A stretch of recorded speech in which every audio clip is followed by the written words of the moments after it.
Hello everybody, it's Matt from TDM Style here, and welcome back for the second episode of Hair Compare. Today we've got Baxter of California's Paste Pomade versus Hanz de Fuko's Gravity Paste.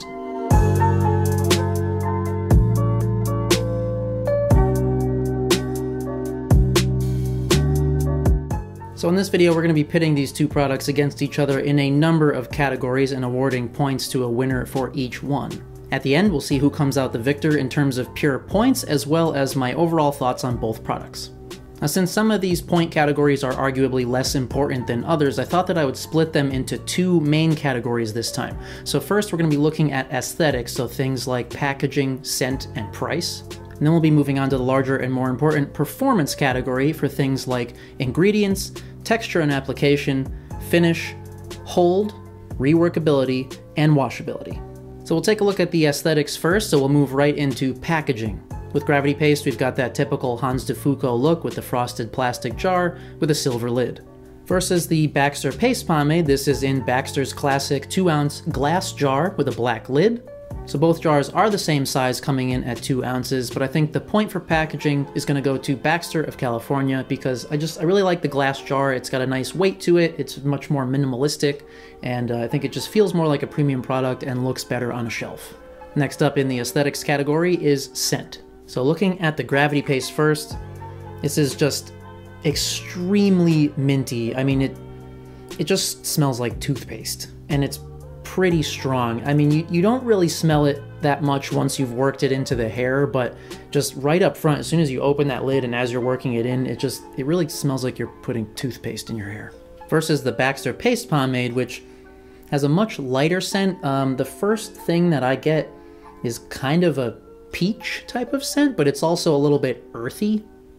Not my favorite scent for that one either, but I definitely like it more than the extreme toothpaste smell of the Hanz de Fuko, so the point for scent goes to Baxter of California. Now, the third and final point for aesthetics, we're going to be taking a look at price. Starting out with the Gravity Paste, we've got a base price of $19.50, and then you're going to be looking at a shipping rate of $5 for inside of the US, $10 for Canada or Mexico, or $15.95 for international shipping. Versus the Baxter Paste Pomade, that has a base price of $22, and then for shipping, you're going to be looking at $5.95 for inside of the US, although they do offer free shipping for orders over $50, $24 shipping to Canada or Mexico, $45 for Europe, or $75 to Australia, New Zealand, Russia, or Asia. Now, both of those shipping costs are from the company's actual website, so you could possibly find either one with cheaper shipping options from other sources, but based solely on their actual website prices, the point for price goes to Hanz de Fuko. So that does it for our aesthetics category, and there we've got Baxter of California taking the win with 2 points over Hanz de Fuko's 1 point. Now let's move on to the performance categories and see how they match up there. So our first performance category is ingredients. So if we first take a look at Hanz de Fuko's Gravity Paste, we can see that it is water-based, and the second main ingredient is beeswax. Versus the Baxter one, which is also water-based, but this one focuses on carnauba wax rather than beeswax. But actually, further down the ingredients list, we have a little bit of kaolin clay as well as petrolatum.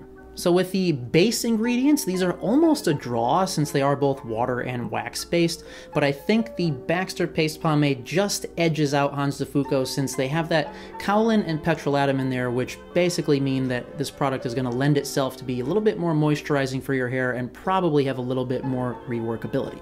So for me, the point for ingredients goes to Baxter of California.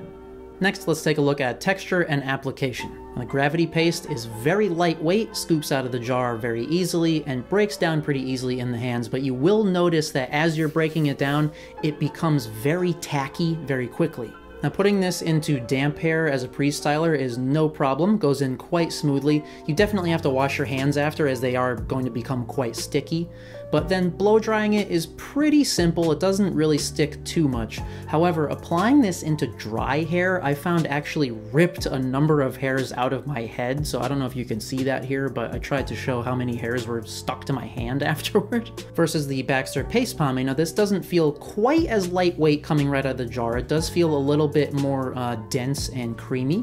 However, it still breaks down very smoothly and easily in the hands, although you will notice that as you're breaking it down, you feel a little bit of grittiness in there, which is interesting because it feels very smooth coming out of the jar. But with that being said, that grittiness doesn't seem to affect the application at all. Once again, it goes in very smoothly to wet hair, no problem at all. Blow dries fine, but where the Baxter shines ahead of the Hanz Fuko is when you apply it to dry hair. It seems like the Baxter paste doesn't start to dry nearly as quickly as the Hanz Fuko one, so you have a lot more time to work it into your hair and get it into the shape that you want without having to worry about it ripping any hairs out of your head. So because of its smoother application and slower drying time, the point for this category goes to Baxter of California. Next up, we have finish. So looking at the Gravity Paste first, this is marketed as a medium shine finish product. And I would say that that's pretty much on the mark. It's definitely not a matte finish product. It has quite a bit more shine than that, but I wouldn't call it a high finish either. So I think medium shine is pretty accurate. Versus the Baxter Paste Pomade, now this is marketed as a semi-matte finish, so I would guess that that means it should have a little bit less shine than the Gravity Paste. Again, I would say that that's pretty accurate. I've got that in my hair right now, but you can see also from the styling portion that it definitely has a little bit of a shine. Now I personally just tend to like the more matte or semi-matte finish products over the medium or higher shine ones. So for me, the point for finish goes to Baxter of California. Next up, we're looking at the all-important category of hold. Now, Gravity Paste is marked as a high hold, and I think that that's sort of a half-truth. Because it is so sticky and tacky, you definitely feel the hold right away as you're applying it to your hair because it's drying so quickly. However, I found that when I styled my hair with this and then I went to work as I normally would, about an hour and a half or 2 hours after I had styled my hair, it started to deconstruct and fall down. Now granted, it is summer, so it is quite hot and humid around here at this point, so that does have an effect on how well your product is going to hold up for sure. When we compare that to the Baxter one, which is marked as a hard hold, you don't feel the hold as much right up front. It definitely feels more pliable when you're first styling with it, and it doesn't really grip right away. However, after having had it in my hair for the same amount of time as the Gravity Paste in a similar weather condition, the Baxter one definitely held up better and didn't start deconstructing as quickly. So I would say that both of these have more of a medium hold than a high hold, at least for someone with thick wavy hair like mine. But I think purely because it held its shape and held up longer for me throughout the day, the point for hold goes to Baxter of California. Alright, next up we have reworkability. Now, while I mentioned that the Gravity Paste definitely started breaking down on its own more quickly in my hair, I found that it wasn't really affected by me touching it or trying to restyle it. However, with that being said, it does have a little bit of a drier finish for my hair. It didn't feel quite as moisturized or pliable, so while it didn't cause any extra breakdown of the product by messing with it, it wasn't super easy to move it into a different shape. Now versus the Baxter one, it's definitely easier to rework it a little bit. I think, again, because of that kaolin and petrolatum in there, it just feels a little bit more pliable and my hair doesn't feel as dry. However, when you do so, it seems for me that that causes the product to start to break down and lose hold.